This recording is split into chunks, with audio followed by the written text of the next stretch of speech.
During lockdown, I had the crazy idea to purchase myself a lathe. With building the workshop, I started to get quite a lot of worktop space, and I was hoping for a lathe to kind of start doing my own work.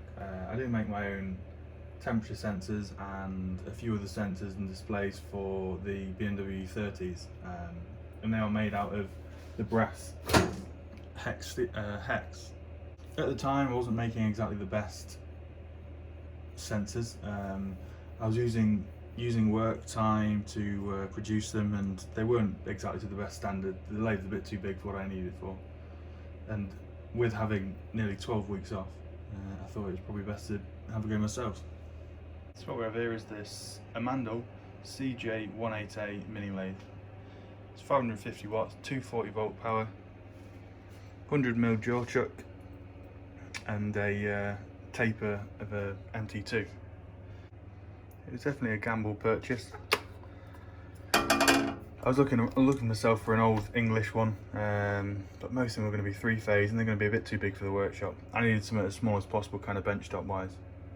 So I thought I'd just bite the bullet. You hear all these reviews and whether they're good or bad. Americans don't ever like them, but I thought I'd just give it a go, and I'll show you kind of through how it goes.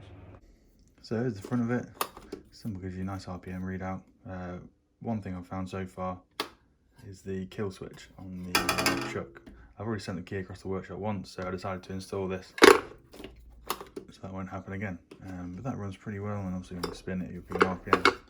You've got your speed here, you've got a fuse there, and then you've got your left or right threads. Obviously left is being normal, and then when you go with it,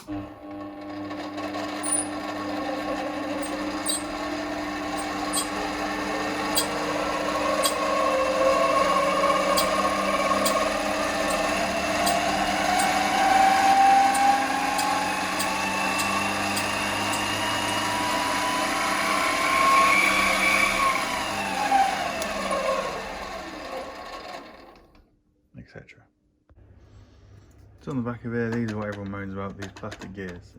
This is in currently the lowest setting for the auto feed, but so far I've had absolutely no issues with them. There is pretty kind of bolt-on upgrades to go for a complete metal rings, but I've never had an issue. You can see there's a little speed sensor that's not exactly aligned at all. Then at the back here, this is a little adjuster to adjust which way you want the auto feed.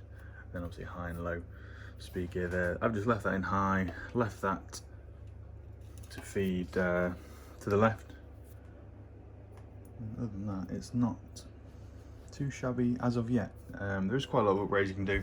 As I said, with the metal gears, you can upgrade the bearings inside to a taper roller bearing. That is definitely something I will look to do. There is quite a bit of noise off this lathe, but I think it's just kind of a bit of meshing from the gears.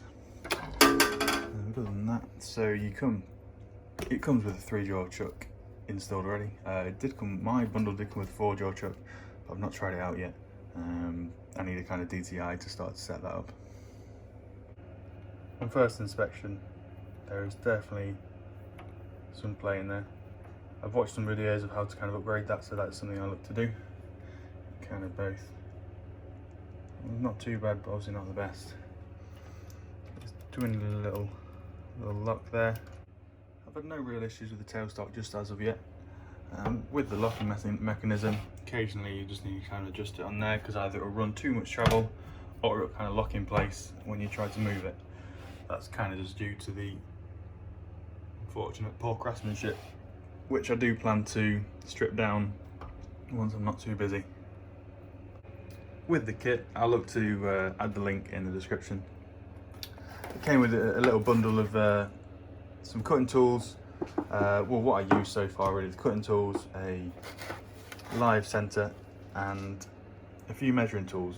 Obviously, they're not going to be the best in the world, but with me starting absolutely from fresh, I thought I'd better just give it a gamble. It was only, say, I think it was about 80 quid more just for a few little bits. At least then I can start on the day really.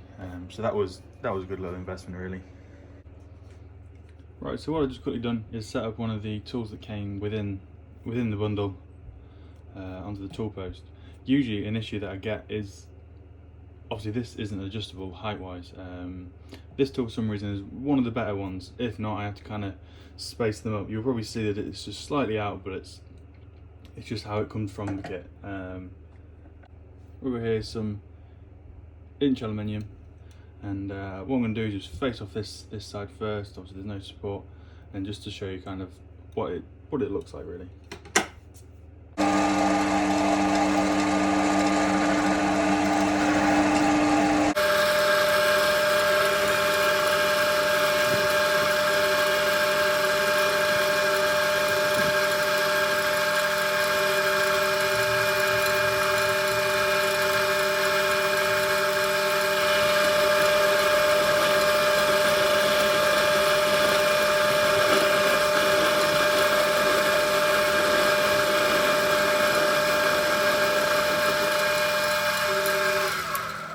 What it looks like after a quick face off. I did use the carriage lock just to kind of stiffen the whole machine up. That's a pretty good finish. There's a bit of distance sticking out of the lathe, but no kind of marks chattering. What I'll do now is just put a quick center drill in and just show that it all works, and then we can start taking some cuts. What I gear is a 1/16mm B16 with an MT2 taper. This came separately. Unfortunately the bundle didn't include it. It gave a bit of discount on the bundle, but kind of annoying without seeing it. So let's get this set up with a center drill. Also got a kit of them just separately, but that should be obviously nothing special, but they kind of do the job for me.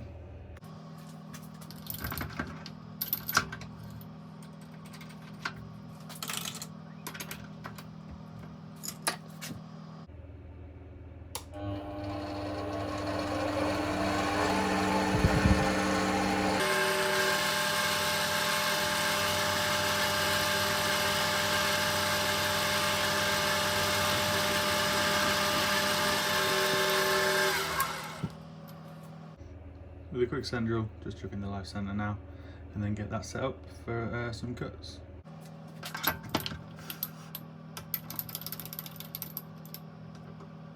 So this lathe does come with an auto feed. I have already modified this lever just for a bit more kind of leverage, a bit more feel. I kind of struggled at the start. I do have one for this, and I'll show you that later. So the auto feed is going to be really handy. It's on the lowest set on the gears, and I'd say it's a bit fast for it, but there's no way slowing it down. But what I'll do, I'll do some quick cuts with this tool and just show you what it looks like.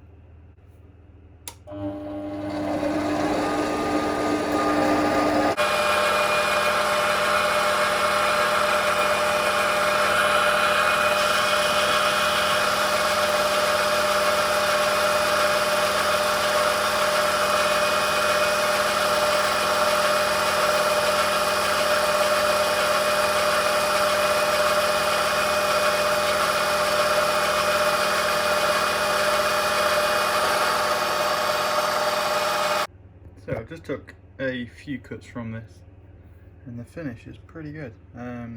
Really, where it grabs is where the swarf kind of gets a bit stuck. It is definitely a smaller cut machine. When you start going quite large, it does start to cause some chatter, or even start to slow down the motor, which is a bit scary. But other than that, I'm really happy with that finish. What I'll try now is just to show you how the measurements on these kind of show up. I'll just do a quick check, get somewhere close to a nice metric number, and then I'll do some cuts for you. So with this inch bar turned down to a nice 20mm, what I've now done is set the cross slide at exactly 0. So what I'll do, I'll just take some increment cuts and just have a measure up and see how accurate it is.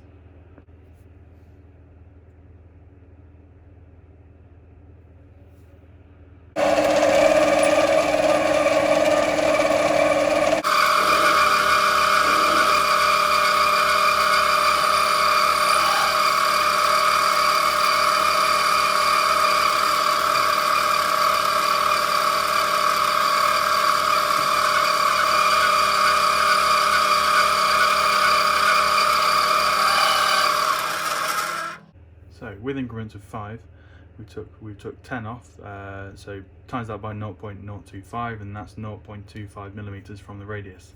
So that would be a 0.5 mil from the diameter. So if I give that a quick measure now, we should be looking at 19.5. And there we have, pretty close to 19.5. What I'll do now is kind of increase the increments by 10. Then we'll kind of start to see where this lathe struggles.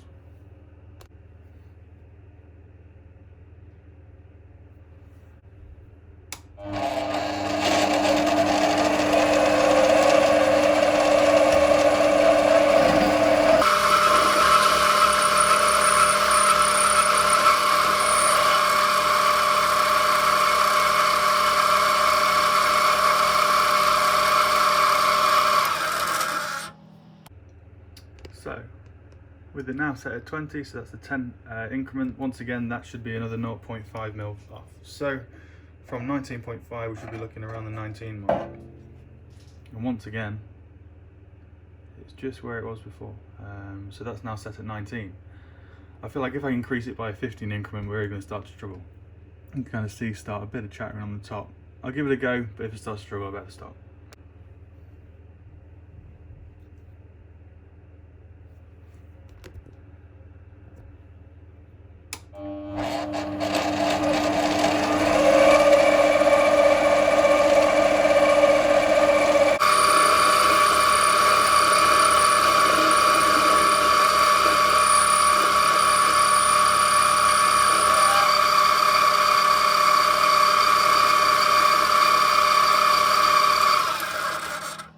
With an increment of 15 now taken, that should be 0.75 millimeters from 19 mil diameter.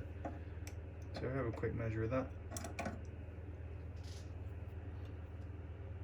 So it is slightly under by really not much, but it's still pretty good. So for the final part, I've put it back to 0. So that was only a 5 increment. So that should be a total of 1 millimeter from the diameter of the 19 mil.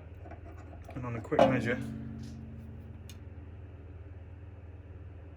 it's 0.01 off-ish, so that's pretty good. One of the first upgrades I found most beneficial would be the quick change tool post. This one here is the 250000 model. What I was finding with doing my brass sensors, which I'll show you a bit later on, is I need 3 tools. First I need just your normal cutting tool, I'll tell you about this one later. A bit of a sharper edge one. This is actually a thread cutting tool, but it works perfectly for getting right at the end to give a relief on the threads. And then a parting off tool. So with the normal setup, there's only an option of using 2, so I'd have to always change one out, and then I have to get the heights correct again, which was starting to be a bit of a pain. So this set here comes with everything I really need. I ordered a few more of these 250001s. They're simply just the flat faced, perfect for any kind of cutting tools. Obviously comes with a quick change mount. And then we've got a parting off tool, which unfortunately is too high for me. What I do plan on doing is just milling this surface just up to about here, because unfortunately wherever I put the parting tool it just sits too high, so that's something I need to look at. There's a boring tool as well, which I haven't really played with as of yet, and as well as this kind of knurling tool, whatever it's going to be. What I'll do is I'll just show you the quick change tool post and how I've installed it. This came with the kit, as that just sits in there with a little faceplate on the bottom. What I can do is use this to swap it off the old one, and then we can set that up.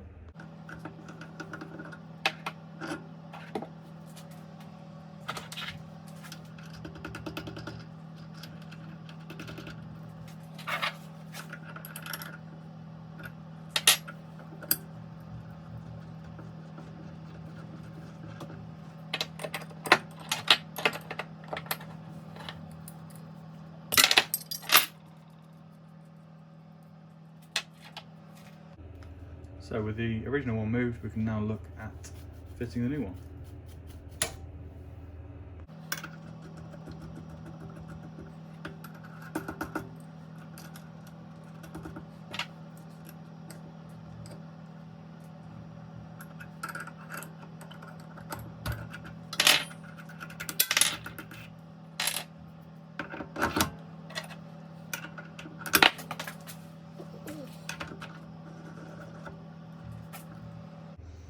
So one of the early issues I found is that you can still rotate the, doesn't matter how tight you give this, it can still rotate.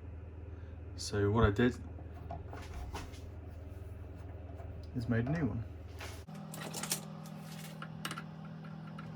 This is just out of mild steel, but with this extra leverage, I don't really have that issue now. So I can open that up, set that nice and square. And then it doesn't really matter how tight I can go with that. That stays in tight now. Okay, so first of all, with the height adjustment, it's as simple as there's a little scroll wheel here with then a 10mm Allen key on top to help level it out, to help stiffen it up. So the little nail adjuster is used to just adjust the height. And what I like to do when I've got it nice and close is to tighten up just to make sure that it stays in place. And when you're happy with that, the little 10mm bolt, the little 10mm nut on top can be tightened. And hopefully everything stays in place. Yeah, I'm happy with that. So with this set to the right height, what I'll do, I'll just do a quick few runs just to show you how it cuts and how I prefer it to others.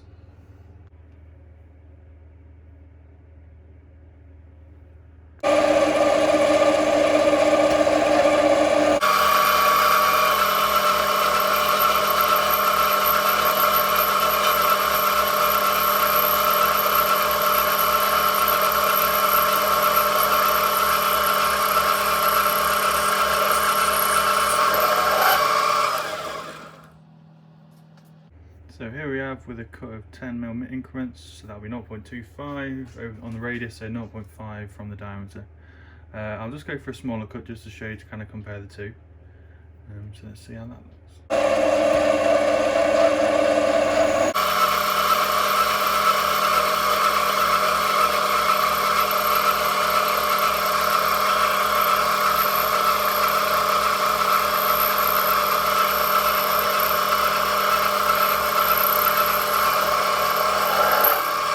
So that was just a 5mm increment cut, and that's a really smooth finish. It doesn't exactly look as good as compared to, but it does give a really good finish. And one of the best parts about it is how it kind of radiuses the end. That really does help with my sensors that I can show you soon. So another one of my most used tools is this parting off tool. So I'll give that a quick show. What I've just done is just set that flat against this surface, and we'll just take a couple of cuts and show you how it works.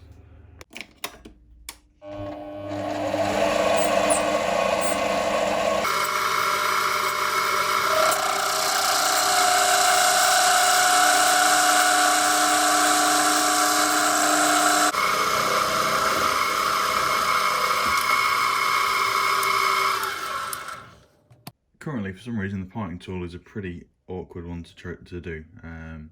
I am looking to upgrade that to the part that came with the quick change tool post, because currently I feel like with when it's kind of hitting it at the perpendicular angle, it's not really doing very well. The one with the quick change tool post is quite a slight upsweep, so I'm hoping that can kind of remove the material a bit better. But it was still a pretty clean cut, as I did actually lower it down just to kind of help it cut through. That's why there's a little nib left over. But yeah, we can move on now to the brass sensors. Right, so with the brass sensors, what I've just done is put the 17mm brass hex in, and then measured a 27mm distance to here. So what I'm going to do is just quickly mark that, and then we can get started.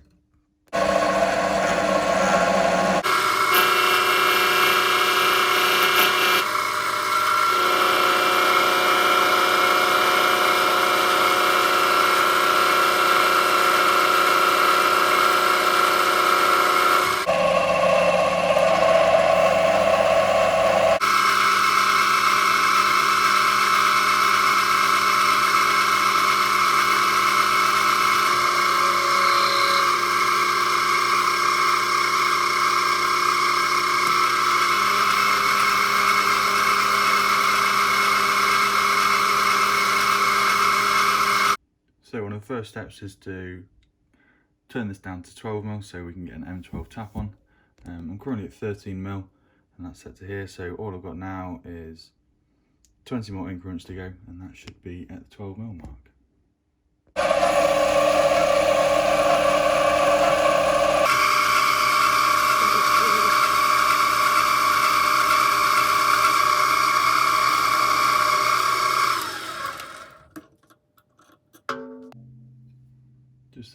cut, and then we should be good.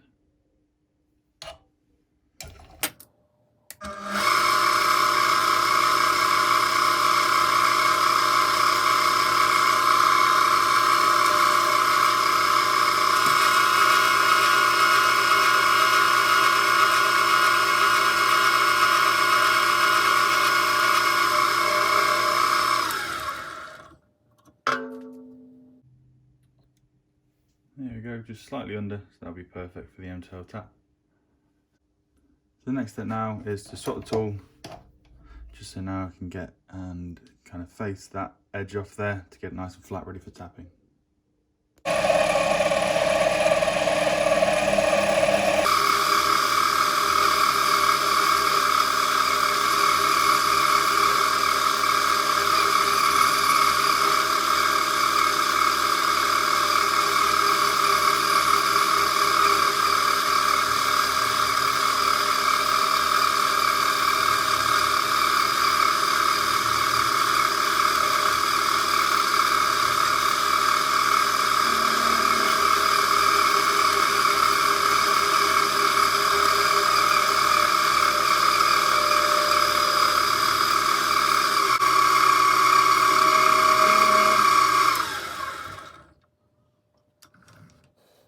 So now this surface is faced up for the washers. There's a slight chamfer on there just for kind of the looks, and then there's a tiny relief in there for the M12 thread. So next is to turn this down to 7.5 for where the probe will go inside.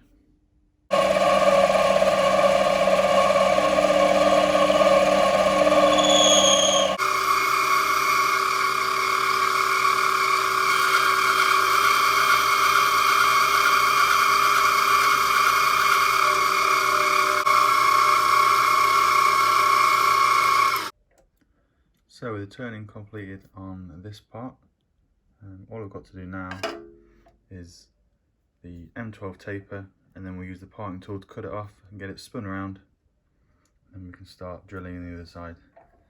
But I'm pretty happy with that so far. Obviously brass is a pretty fun one to machine anyway, but that's not a bad finish for the Chinese mini lathe. And there we are with the thread. So next, get the parting tool in there, get that cut off, and then we can spin it around.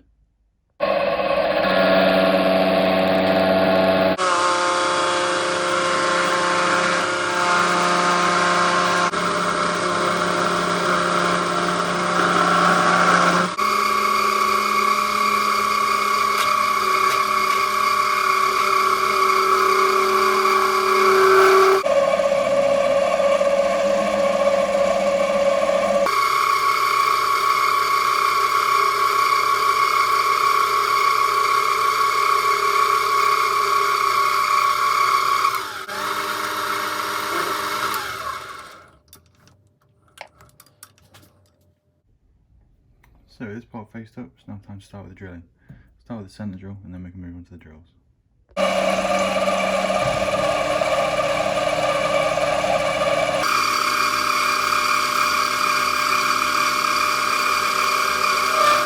With the centre being around the 32mm mark, what I'm going to do is use the drill with it set currently at just 10mm, and then I'm going to go 30mm in, because that's where the sensor will sit, so that can be as close as possible to the end. What I've got here, so we did a 7.5mm face on there, and then this is a 5.5mm drill, so it gives that a little bit of leeway inside.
There we have a MA by 0.5 tap all the way through.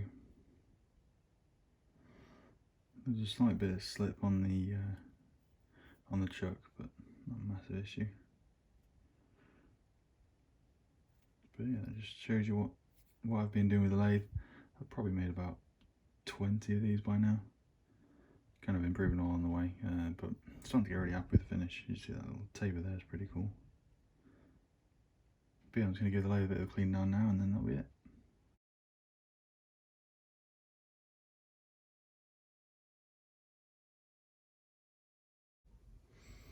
Okay, so that'll finish that for today.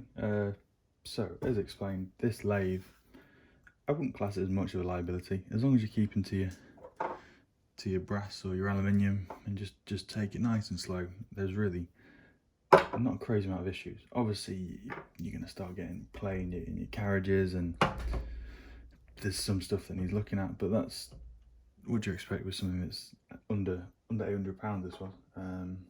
But no, I am really happy with it, and it's really helped me. Obviously in the future I'll look to upgrade to something a bit bigger maybe, but for the current few years I'll be pretty happy with this. But yeah, thanks for watching. Hopefully you got to the end. Cheers.